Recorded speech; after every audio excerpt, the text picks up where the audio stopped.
I think we should kick it off. Yeah, so conversation today, headline, more of who you are, right?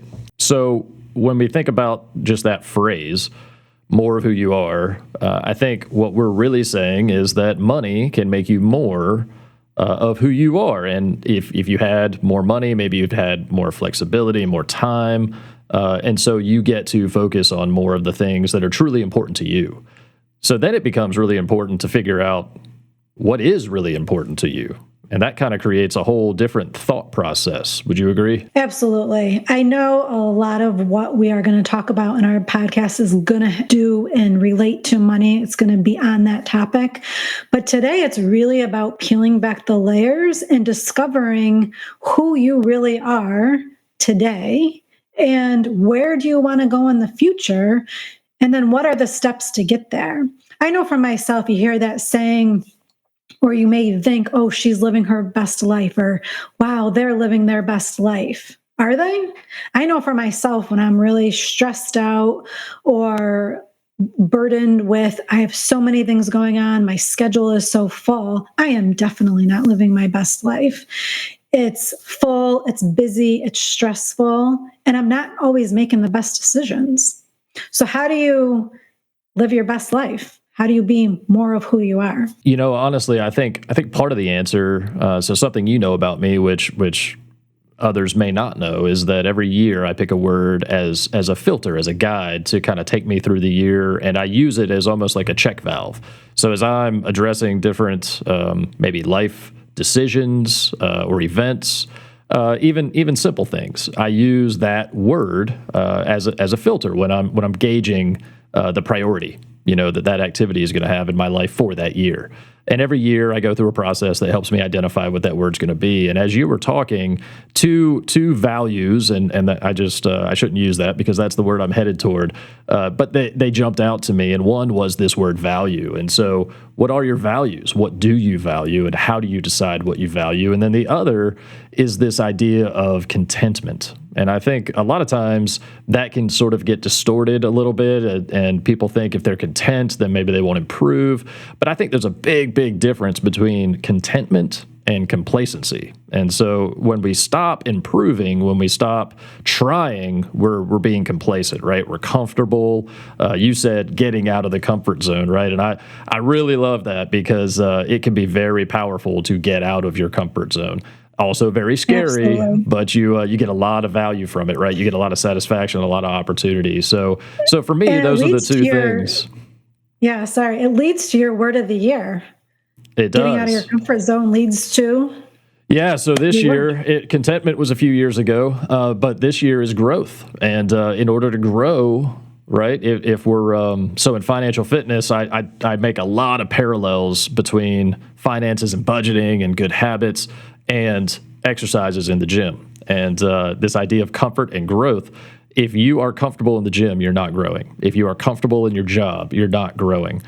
Something that I heard recently, and I've shared with Christine, and we've kind of joked about, is we want to be able to look back on what we're doing now, a year from now, and literally we want to be embarrassed by the content we're producing, even though right now we're very proud of what we're doing. In order for us to grow and improve, we need to keep pushing ourselves into what right now is uncomfortable. And then, and only then, I believe, we will be able to look back and say, we did well back a year ago, but look at what we're doing now, and look at what we did then, and look at the difference. And I think the difference and the improvement is going to come from a focus on growth, but a willingness to step outside of that comfort zone. I couldn't agree with you more. And you know what I also think? So for you, your word of the year is growth. And for me, I am focusing on creating one new habit this year. And that habit is more free time. Because going back to what I was saying earlier, when I am stressed and overscheduled, I am not living my best life. I am not making the best decisions.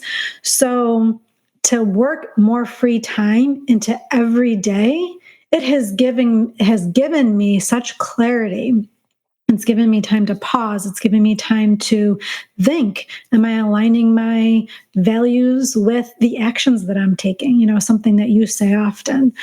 So that's what we really want the people who are listening and watching this podcast today to come away with. How do you be more of who you are? And we obviously have thoughts on that. Life takes courage, desire, action, wisdom. Are we doing those things every day, or are we bogged down with the struggles of life? Because that's very real too. When they say the struggle is real, I think we can all identify with that sometime in our life. Yeah, you've addressed two catchphrases in today's world, right? One being this idea of more of who you are and your best life, and then what you just said. The struggle is real? The struggle is real, right. Yeah, so we hear that a lot, and sometimes this one I struggle with a little bit because I'll be honest, I used to just not buy into it at all. But this idea that you can speak future truth, as believers or as a believer, I don't necessarily believe in predestined outcomes. But as much as I believe I have free will, I also believe that I have a purpose and a path. And So willing the future, so to speak, was something I was kind of uncomfortable with. But at the same time, if you start approaching or reacting or responding to just normal scenarios in everyday life with negative feedback, right, for yourself in a negative way, it can be even internal. You don't say it out loud, but you respond with, the struggle is real, right? If you tell yourself, oh, this day is just so hard, I'm so busy. If that's what you keep telling yourself, if that's what you keep feeding yourself, you become more of that, right? So this idea of more of who you are isn't necessarily just all good, all upside. If you're feeding the negative monster, you become more of a negative monster, right? Absolutely.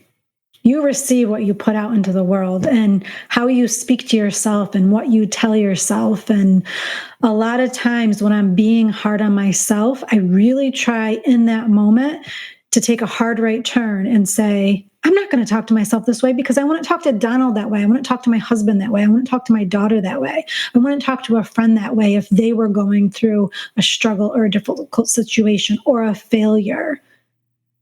So why am I talking to myself that way? What a great filter. Why? Right? So would I say this to somebody else?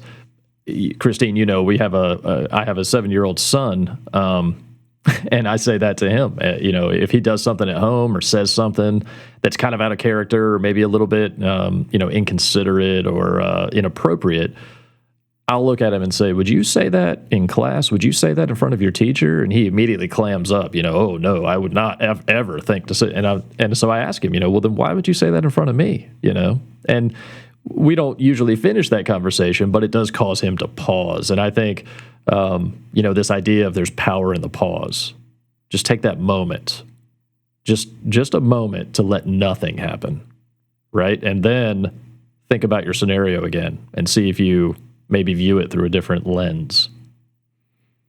Yes, I like that a lot. I think it's great that at 7 years old, you're teaching that to your son now. As you know, I have a 17-year-old, so I'm 10 years further down the journey than you and your wife are.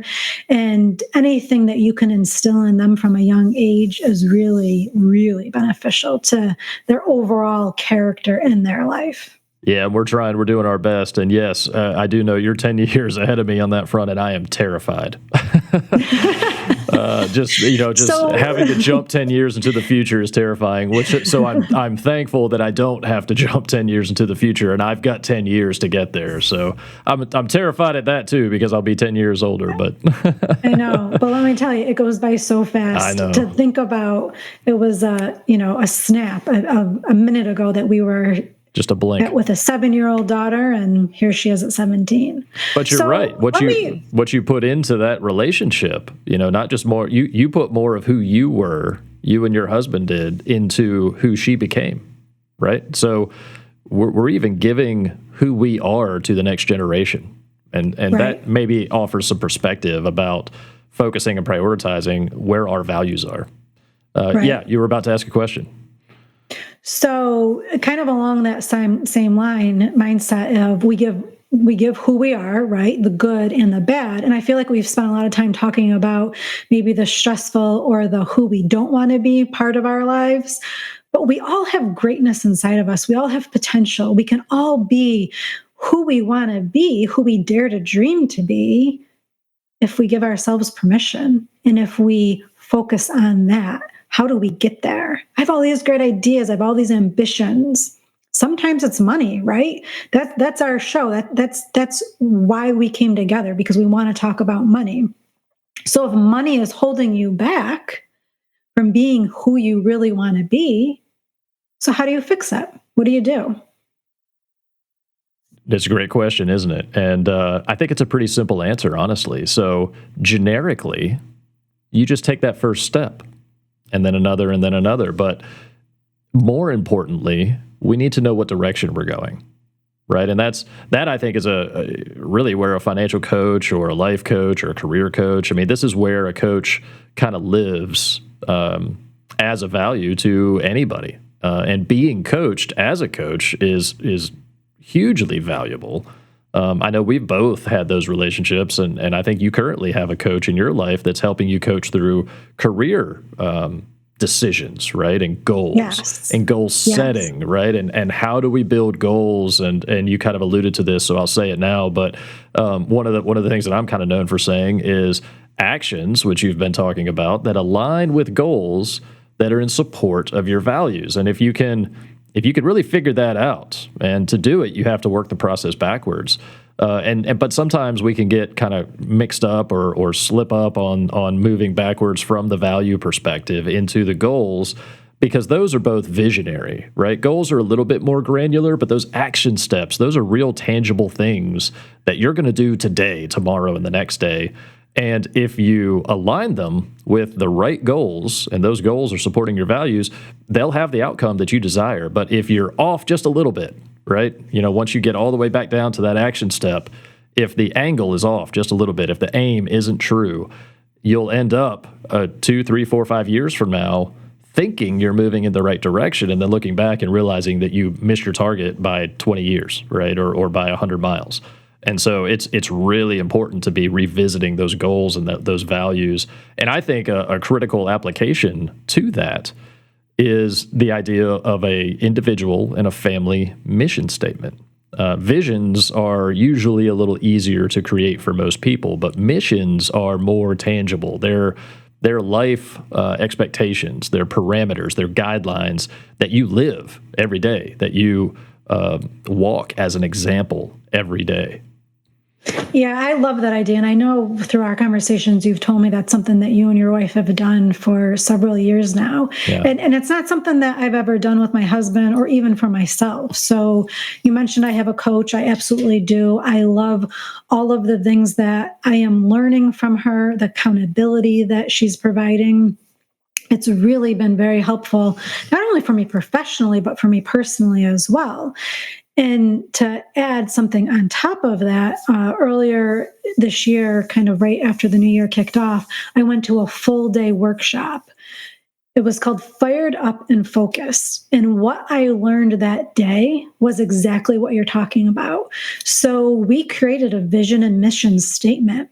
And then we walked through the steps. Okay, well, now that we created it, how do we actually make it happen? Right. So the quote that you talk about with aligning and action and your values, that's what we did that entire day.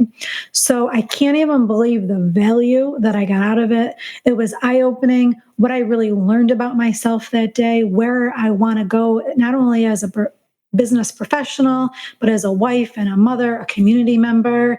It all just became really crystal clear for me that day. And that's what a lot of times we get when working with somebody else, whether it's a mentor or having a conversation with a friend.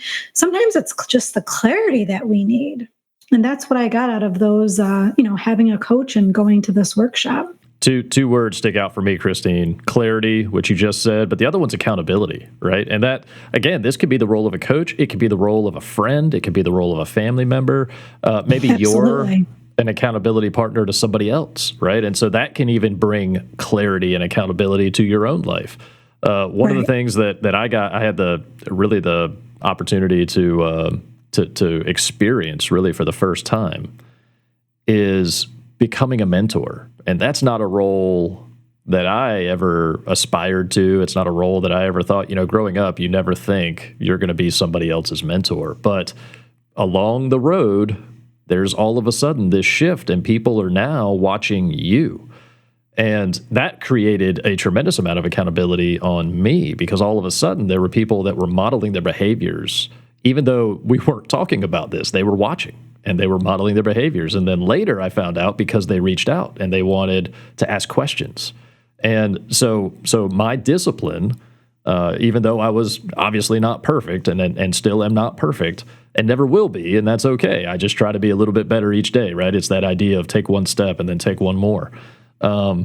Those behaviors, those examples that I created opportunities for me that I didn't know were coming. And all of that kind of culminated in an opportunity for me to eventually take on full-time financial coaching as a full-time gig. And again, that accountability, knowing that somebody was watching what I was doing, not in a It's huge. not in a weird way, not in a creepy way or a bad way, but in a really, really powerful way, right? Like, it was important to them to model some of their behaviors after my own. And that really, that kind of, it broke me a little bit. It shook me a little bit, because, now there's people that want to become, at least in part, like me, and they're asking for my guidance, my advice, my mentorship. They want to partner with me. It's very humbling. It is. Right? It is huge. Very, very humbling. And I think that's a good thing. And I know you well enough to know that you're going to take that role very seriously, and you're going to be your best for yourself and your family and those that are looking up to you. Yeah, thank you for that. I do my best, for sure.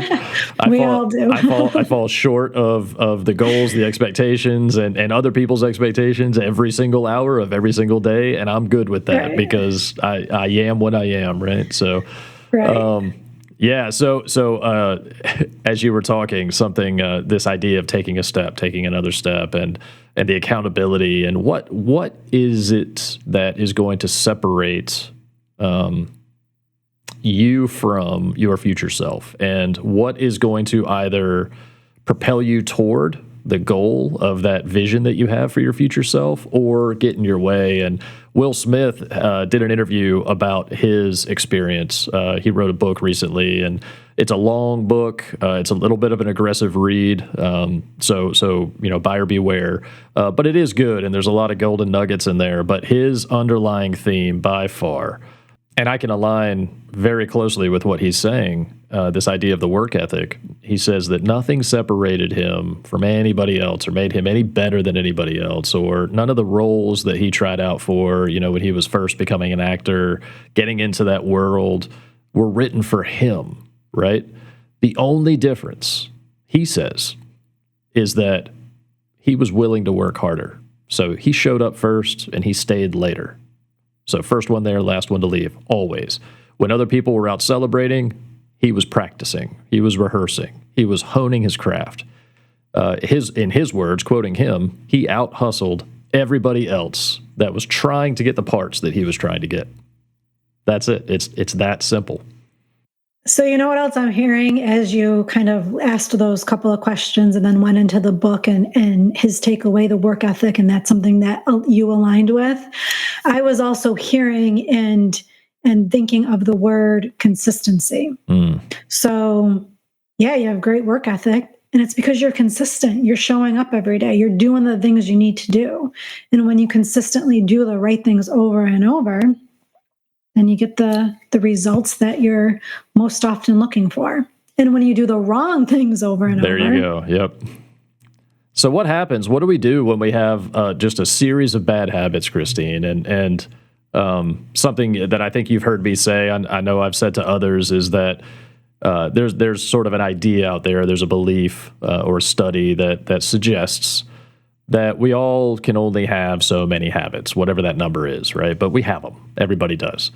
Are they good habits? Are they bad habits? And how do you identify, once you've identified, the bad habits, how do you go about either removing them or, as the study would suggest, replacing them with good ones, right? Because these are the action steps that we're talking about. How do we move forward toward where we're going, and knowing that some of these bad habits that you just identified are in our way? What do we do with those?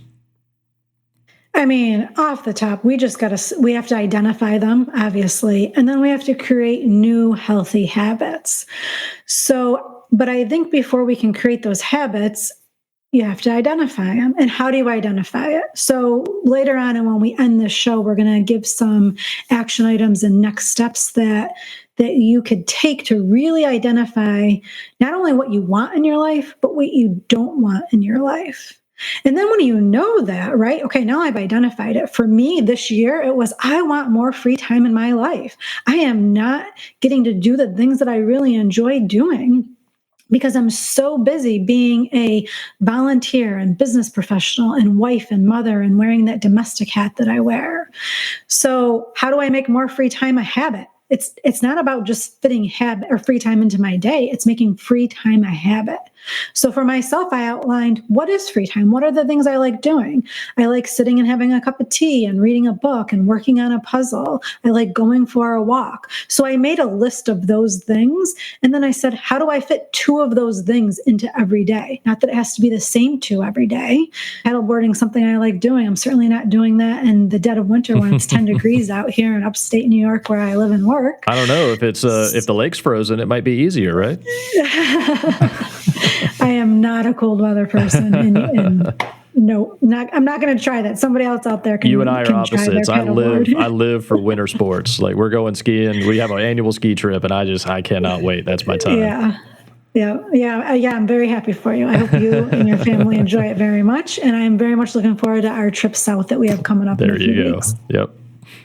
So it's really identifying what are good habits and what are bad habits. Now you've identified the bad habits. For me, I wasn't making time for myself every day.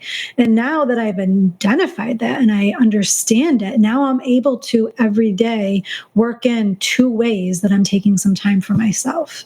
And I think long term, over the course of this year, if I can do it consistently, work hard at it, then I'm going to see really big results. I'm already seeing great results. I just have, my mind is so much clearer. All the things that run around up here and just feel like I can never turn it off. When I'm taking this time for myself, I do turn it off. Mm-hmm. Yeah, you're going to see lots of value. And even if you don't achieve it every day, right? It's that consistency factor. So you're trying to carve that time out every day. Things are going to happen. Things are going to go wrong. Right. Goal setting. So one of the interesting things about goal setting that I've come to learn for myself, and I've seen in others as I've coached them through goal setting and aligning with values, is what happens. Simon Sinek talks about this. What happens when you set a goal and you don't achieve it? So what's your automatic response to setting a goal and then realizing you didn't achieve the goal? Yeah, I'm awful. I'm a loser. I can't even do this one thing.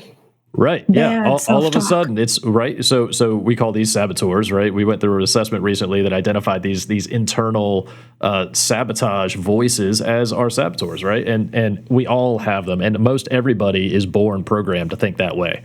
Right, so we don't hit the goal. Now all of a sudden we're the worst thing that's ever happens. We're the worst person. Everything about our lives is terrible. And I'm making an extreme example here, but you kind of get the point, right? So what if it was okay not to achieve the goal? We're still going to try to achieve the goal.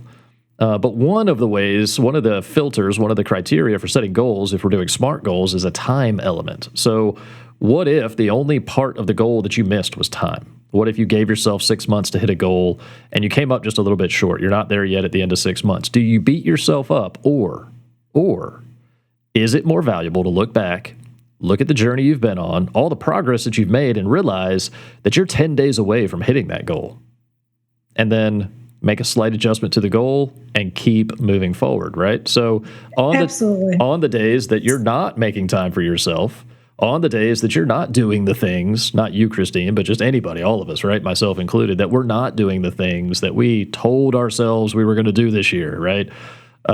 It's okay. It's okay. Just refocus, realign, and make sure we do them tomorrow. Or maybe Right. we still have time left in the day. But give yourself the And for room me, to slip up. so for me, I've also had a mindset shift with this. Everything you just said, and by not achieving it, it's a gift Mhm. because you learn so much in just that. So let's say in your example, it was time. You fell short of the time. It's a gift. For me, on the days that I don't make free time for myself, it's a gift because it highlights even more so how much I need to incorporate that free time into my day. So that's Absolutely. recently how I've started looking at things that don't go according to plan, or I'm considering a failure, a relationship that I was trying to build didn't quite come together. No, it was a gift because I learned what I can do better next time. Absolutely. I love that. So why don't we take this part of the show, of this conversation, and transition to, because we really always want to leave our listeners and viewers with some motivation and a strategy and action item, a next step that they can take to, in this episode, try to become a more of who you are. You ready for a quote that I found? Let's hear it. A change in bad habits leads to a change in life. And that was said by Jenny Craig. And when I read it, it completely resonated with me. Of course, if you change bad habits, then you are going to have change in your life. Is it that simple to implement? Well, it's going to take work, but if you do the work, you're going to get there. Focus, intentionality. And maybe even take the word change and replace it with the word replace. Replace bad habits and change your life. Yeah, I like that. Yeah. I like that. That's a great way to think about it. So we also want to give you next steps. So we talked a lot about in today's show about peeling back. It's not just about, for example, is your money holding you back? Is it your habits? Is it your goals? Is it what you're trying to accomplish in your life? You're being held back because you're really not on the path that you're meant to be on or that you want to be on. So we're going to encourage all of you to take this opportunity to journal. Now, journaling may look different for a lot of people. You may be a journaler and like to sit down and really what I call a brain dump. Everything that's going on in my head, I just put pen to paper and I get it out and I put it down. Maybe you feel like you want to do bullet points or words, or you want to talk into an app on your phone. However you want to get these thoughts out of your head, the goal is to use different prompts to see what are you really thinking and feeling and wanting and desiring for your life. So I'm going to share 2 prompts with you, and we're going to include more in the show notes. And I just encourage you to do this exercise because it really is enlightening and eye-opening. So the first prompt, what's keeping you from living your dream life? And the second prompt, how do you show yourself kindness and compassion each day? So think about those 2 things. Donald, what are your thoughts? Well, as you said, I was just going to say, so there's a longer list, and you'll have there'll be a link in the show notes, like Christine said, so you can go see the whole thing. But yes, journaling. I'm sitting here beside 1, 2, 3, 4, 5, 6 journals that some are full, but I keep them out because what I've discovered is writing it down is really just step one. You know, a year later, when I go back and I read through and I reflect on some of what I've written, sometimes I can't believe that it came from me. You know, it's almost like I'm reading somebody else's journal. So I think it's important to let our listeners know there's no right or wrong answers or right or wrong format, when you're journaling, right? It's just whatever comes out. And when you first start, it may not come naturally. And so taking that intentional time and kind of forcing yourself to just write something down. And I'll leave a tip along with this action. That helped me get started journaling because I was not a natural writer. I didn't really enjoy the process. But I read a book that was designed to help you start journaling. And the action that really helped me was you start by writing the date, the weather, and your mood, how you're feeling. And it just kind of gets you started. So if you could just start every page with those 3 things or 3 other things, pick something. But for me, it was just easy, right? I could write down the date. I could write down it was sunny or it was rainy or whatever that was. And then oftentimes weather can kind of create a mood, right? For Christine, when it's cold out, she's upset. So I don't know if I'm upset, but I'm a little, it brings. I'm not digging the cold. It's what rainy days are for me, right? When it's rainy Yes, and I can't go outside, I'm just kind of like, oh, my whole day is ruined. It brings me down. So write down. So for me, that was it. It was the date, it was the weather, it was my mood, and then maybe these prompts, right? You're answering questions. Some answers come out. They're long, they're short. That doesn't matter. What matters is that you're doing the activity. Give yourself some time. Invest in yourself. You'll see results. Awesome. Those are some great points. Thank you. So you definitely have a lot more journaling experience than I do, so I appreciate you sharing that. But something that my coach shared with me that I did early on when we started working together was the Wheel of Life, or Life Wheel. Google it, put it in there. You'll see a lot of different life wheels out there. And we're actually going to share a website with you where you can go online, and in under a minute, you can answer 10 questions from very dissatisfied to very satisfied and find out where you are in this life wheel. So topics could be anything from spirituality to family to relationships to your professional career. And it was, for me, when I did this, it was very eye-opening, because all of the things that I rated very high that I was very satisfied with, I was like, yeah, those are great. Those are going really well for me. And because I'm spending so much time in those areas, the areas that I rated very low or that I was dissatisfied with, I wasn't making the time for. And so it also allowed me to identify, what really do I want? And then that's really how this whole free time habit came to be. It was doing that life wheel. So we're going to put a link in the show notes as well to that. So we want you to be intrigued by what we talk about, inspired what we talk about, and we want to really give you next steps, because we're not just here to take up your time and in the airwaves, right? We're really here to provide value. Absolutely. And yes, and we want to hear from you. There's obviously opportunity on the YouTube platform to leave comments, and we want to hear those comments. We want to read through those comments. We want to respond to those comments, and we want to create content based on that feedback as well. So please help us make this interactive as much as possible. There's lots of different ways, different formats, different types of platforms we could take in the future. But for now, we're going to stick with this for a while. So one thing that I just have to say, because of what you just shared, Christine, is a quote, and it's not a Dave Ramsey quote, but I did hear Dave Ramsey say it. It was, where your mind focuses, your feet follow. And so what you were just saying, like where you spend your time, where you focus your energy, what you're thinking about, that's the direction you're going in, whether you like it or not. And it may or may not be the right direction or the direction that you intend. So really try to be reflective, reflect on yourself, be introspective, and be honest. Be honest with the outcome. Allow the answers to be whatever they are.